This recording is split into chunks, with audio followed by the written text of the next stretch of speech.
Hello friends, तर आजच्या व्हिडिओमध्ये मी तुम्हाला अगदी सोप्या पद्धतीने पॅन्ट ट्राउझरचं कटिंग आहे ते सांगणार आहे.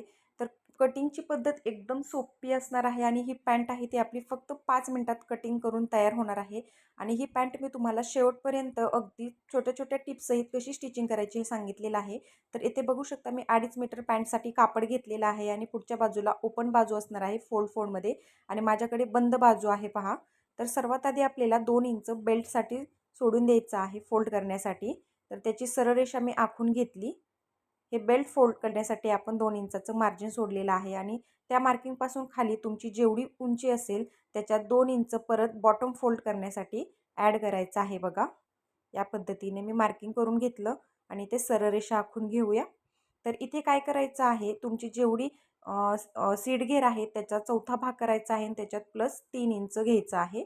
तर इथे मी घेतलेलं आहे 14 इंच आणि तेवढंच इथे क्रॉच लेंथ म्हणजे आसन पण तेवढंच घ्यायचं आहे 14 इंचाचं.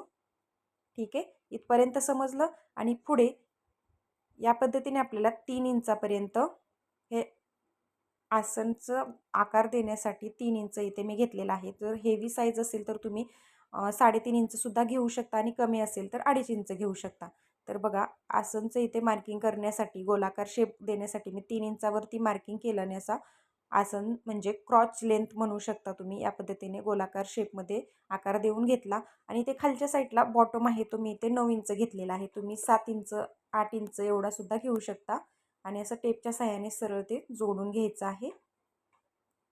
तर पहा, पॅन्टचं मार्किंग आपलं करून झालेलं आहे अगदी 2 मिनिटामध्ये. तर याचं आता आपण लगेचच कटिंग करून घेऊया. या पद्धतीने खालच्या साईडला थोडंसं क्रॉस घेतलेलं आहे बॉटमच्या इथे. तर स्टिच करताना ते आपलं कापड कमी पडत नाही म्हणून. आता केलेल्या मार्किंगवरती आपण कटिंग करून घेऊया. या पद्धतीने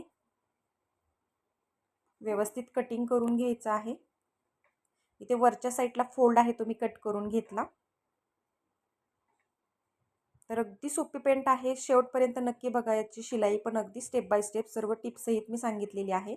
चला तर मग आता ही पॅन्ट ओपन करून घेऊया आणि या पद्धतीने दुसरा पार्ट आहे तो त्यावरती असा उलटा करून ठेवायचा आहे, म्हणजे दोन्ही सरळ बाजू आतल्या साईडला येणार आहेत आपल्या. आणि आता दोन्ही साईडचं आसन आहे ते आपल्याला स्टिच करून घ्यायचं आहे. अर्धा इंचाची शिलाई आहे त्याच्यावरती मारून घ्यायची आहे. तर बघा, इथे मी आसन आहे ते स्टिच करून घेतलेलं आहे आणि आता पॅन्ट आपल्याला या पद्धतीने फोल्ड करायची आहे. समोरासमोर आपल्याला इथे आसन आहे ते घ्यायचं आहे. तर इथे बॉटम फोल्ड करून आता आपल्याला शिलाई देऊन घ्यायची आहे. या पद्धतीने बॉटम फोल्ड करायचं आहे आणि इथे खालच्या साईडला आपल्याला फिटिंगची शिलाई मारून घ्यायची आहे. चला तर मग इथे मी बघू शकता बॉटम फोल्ड करून घेतला आणि या पद्धतीने शिलाई आहे ती मारून घेतलेली आहे. थोडेसे कट्स मारून घेतलेले आहेत. ठीक आहे, इथे वरच्या साईडला आपण इथे 1 इंचाचं इलॅस्टिक आहे ते लावणार आहोत. त्याच्यासाठी आपल्याला हे फोल्ड करून घ्यावं लागतं. चला तर मग मी तुम्हाला दाखवते. मी या पद्धतीने 1 इंचाचं इलॅस्टिक घेतलेलं आहे. तुम्ही जर 1.25 इंचाचं घेतलं असेल तर मार्जिनसाठी तुम्ही 2.5 इंच सोडायचं आहे इलॅस्टिक फोल्ड करण्यासाठी. ठीक आहे, तर इथे छोटंसं 1 इंचाचं इथे इलॅस्टिक असल्यामुळे मी 2 इंच शिलाई मार्जिन सोडलेलं होतं इलॅस्टिक फोल्ड करण्यासाठी. तर सर्वात अगोदर बघा, 1/2 इंचावरती आपल्याला स्टिच करून घ्यायची आहे अगोदर इलॅस्टिक जोडण्यासाठी. बघा, मी इथे 1/2 इंचावरती इथे शिलाई देऊन घेते. याने काय होतं, आपलं कापड आहे ते अजिबात तिरकं होत नाही, परफेक्ट आपलं इलॅस्टिक लागतं. जर नवीन शिकणारे असतील तर त्यांच्यासाठी ही खूप महत्त्वाची टिप्स आहे. अगोदर 1/2 इंचावरती या पद्धतीने इलॅस्टिक जोडायच्या अगोदर शिलाई देऊन घ्यायची आणि नंतर मग आपल्याला ते फोल्ड करायचं आहे. तर पहा, या पद्धतीने मी सर्व बाजूने शिलाई देऊन घेतली आणि आता आपल्याला या पद्धतीने ते फोल्ड करून घ्यायचं आहे. तर इथे बघा, इलॅस्टिक आपल्याला त्याच्यावरती ठेवून घ्यायचं आहे आणि खाली 1/2 इंच आपल्याला एक्स्ट्राचं अजून मार्जिन आहे ते राहायला हवं. ठीक आहे, तर या पद्धतीने आता मी ते पट्टी फोल्ड करून घेतली इलॅस्टिकच्या मापावरती. तर थोडंसं एक्स्ट्राचंच मार्जिन घ्यायचं आहे फोल्ड करताना, कारण की इलॅस्टिक लावताना ते शिलाईमध्ये येता कामा नये. ठीक आहे, तर इथे बघा मी संपूर्ण बाजूने इथे शिलाई देऊन घेते आणि इथे 2 इंचापर्यंत आपल्याला थोडंसं शिलाई आहे ती शिल्लक ठेवायची आहे, जागा सोडायची आहे इलॅस्टिक लावण्यासाठी. व्हिडिओमध्ये दाखवल्याप्रमाणे बघू शकता. तर इथे 2 इंचापर्यंत या पद्धतीने ओपन ठेवायचं आहे. याच्यातून आपण इलॅस्टिक आतमध्ये लावणार आहोत. तर इथे मी टीप आहे ती लॉक करून घेतली. तर आता मी पॅन्ट तुम्हाला सरळ करून दाखवते. तर इथे बघा, इथून मी 2 इंचापर्यंत इथे मोकळी जागा ठेवलेली आहे. तिथून आपण इलॅस्टिक आतमध्ये लावून घेणार आहोत. तर बघा, संपूर्ण पॅन्ट आता स्टिच करून ऑलमोस्ट झालेली आहे. आता फक्त इलॅस्टिक लावायचं बाकी आहे.